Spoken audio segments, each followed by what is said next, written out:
شادی شدہ لوگ درگزر نہیں کرتے ایک دوسرے سے۔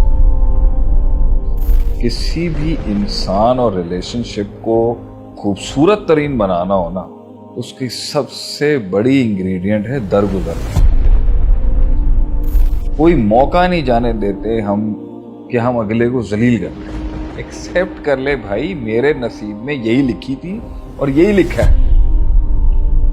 اللہ تعالیٰ قرآن میں فرماتا ہے سب سے اچھے لوگ وہ ہیں جو معاف کرتے ہیں، درگزر کرتے ہیں۔ آپ کے چھوٹی چھوٹی باتوں کو پکڑ کے رکھنا، اپنی فرسٹریشن نکالنا اپنے پارٹنر کے اوپر۔ بھائی آپ کو ٹینشن ہے نا باہر کی، گھر کیوں لے کے آ رہے ہو؟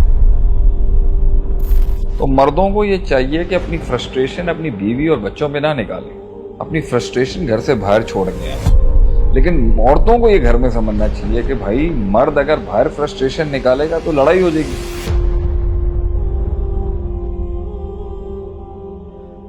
رشتے نبھانے کی جو کی ہے نا، میں جو سمجھتا ہوں وہ ہے درگزر کرنا۔ درگزر کرنا جو ہے نا، یا اللہ سے یہ دعا کرنا، اللہم انی، اے اللہ، انی بے شک کہ میں، اسألک الہدی والتقی والعفاف والغنی، اے اللہ مجھے غنی کر دے، غنی کر دے میرے دل کو، مجھے غنی کر دے، لوگوں سے غنی کر دے، مجھے غنی کر دے، مجھے بدلہ بھی نہیں چاہیے اپنا، مجھے آزاد کر دے اس بوجھ سے کہ مجھے باتیں تنگ کرتی ہوں، مجھے کسی کا برا تنگ کرتا ہوں، مجھے سادھو بنا دے کہ اللہ مجھے اتنا ٹھنڈا کر دے کہ میرے میں ختم ہو جائے سب کچھ، میں اپنے قاتل کو بھی معاف کر سکوں۔ میں یہ سمجھتا ہوں کسی بھی انسان اور ریلیشن شپ کو خوبصورت ترین بنانا ہو نا، اس کی سب سے بڑی انگریڈینٹ ہے درگزر۔ شادی شدہ لوگ درگزر نہیں کرتے ایک دوسرے کو۔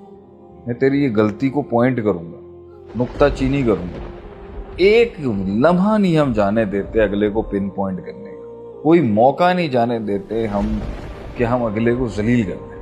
ایک بار احساس دلا دیا نا ایک بیوی نے ایک خامند کو، ایک بار احساس دلا دیا نا، 5 بار بولنے کی کیا ضرورت ہے؟ نہیں ہم ڈگے ہیں، کوئی ہمیں بات سمجھ نہیں آئی، ایک بار بات کر دی نا، آ گئی یہ بات، پھر طریقے سے موقع محل موڈ مزاج لفظوں کا سلیکشن، مردوں کی بھی بات کر، ایک بار اس کو کہہ دیا ہے، 2 بار کہہ دیا، اب آپ کو محسوس ہو رہا ہے بھائی اس میں رجسٹر نہیں ہو رہا، کھوپڑے میں بھوسے میں نہیں جا رہا، نہ مرد کے نہ عورت کے، اب بھائی کہہ دیا ہے نا، چھوڑ دو، اگر تو بدل جائے تو اچھی بات ہے، اگر نہیں بدل رہا تو رگڑنے کی کیا ضرورت ہے؟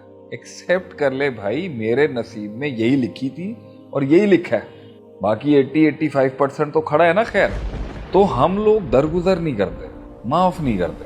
واعفو، اللہ تعالیٰ قرآن میں فرماتا ہے سب سے اچھے لوگ وہ ہیں جو معاف کرتے ہیں، درگزر کرتے ہیں۔ آپ کے چھوٹی چھوٹی باتوں کو پکڑ کے رکھنا، چھوٹی چھوٹی پن پوائنٹنگ کرنا، اپنی فرسٹریشن نکالنا اپنے اسپاؤس کے اوپر، اپنی فرسٹریشن نکالنا اپنے پارٹنر کے اوپر۔ بھئی آپ کو ٹینشن ہے نا باہر کی، گھر کیوں لے کے آ رہے ہو؟ آپ کام کر رہے ہو، آپ باہر لڑ رہے ہو، اس کا مطلب یہ ہے کہ باہر والوں کو تو آپ مزاج دکھا نہیں سکتے، گھر والوں کو آ کے ایٹیٹیوڈ دکھانا ہے آپ نے۔ تو مردوں کو یہ چاہیے کہ اپنی فرسٹریشن اپنی بیوی اور بچوں پہ نہ نکالیں، اپنی فرسٹریشن گھر سے باہر چھوڑ کے آئیں۔ لیکن عورتوں کو یہ گھر میں سمجھنا چاہیے کہ بھائی مرد اگر باہر فرسٹریشن نکالے گا تو لڑائی ہو جائے گی، گھر میں آ کے وہ بات کرے گا تو کم سے کم بھائی سن لو تھوڑا سا۔ اس کو صرف اور صرف بیوی، مرد کو بیوی سے کیا چاہیے ہوتا ہے پتہ ہے آپ کو؟ What is that one thing جو مرد اپنی بیوی سے چاہ رہا ہوتا ہے؟ کیا چاہ رہا ہے وہ؟ گھر پہ آیا ہے وہ اور بکواس کیے جا رہا ہے فضول کی، بیوی کو کیا کرنا چاہیے اس ٹائم؟ بکواس کر رہا ہے اور فضول کی فرسٹریشن نکال رہا ہے۔ بھائی اس کی بکواس سن لے یار تو تھوڑی سی، اور بکواس بھی نہ سن، صرف اس غلط بھی بول رہا ہے نا، اس کی ہاں میں ہاں کر دے بس۔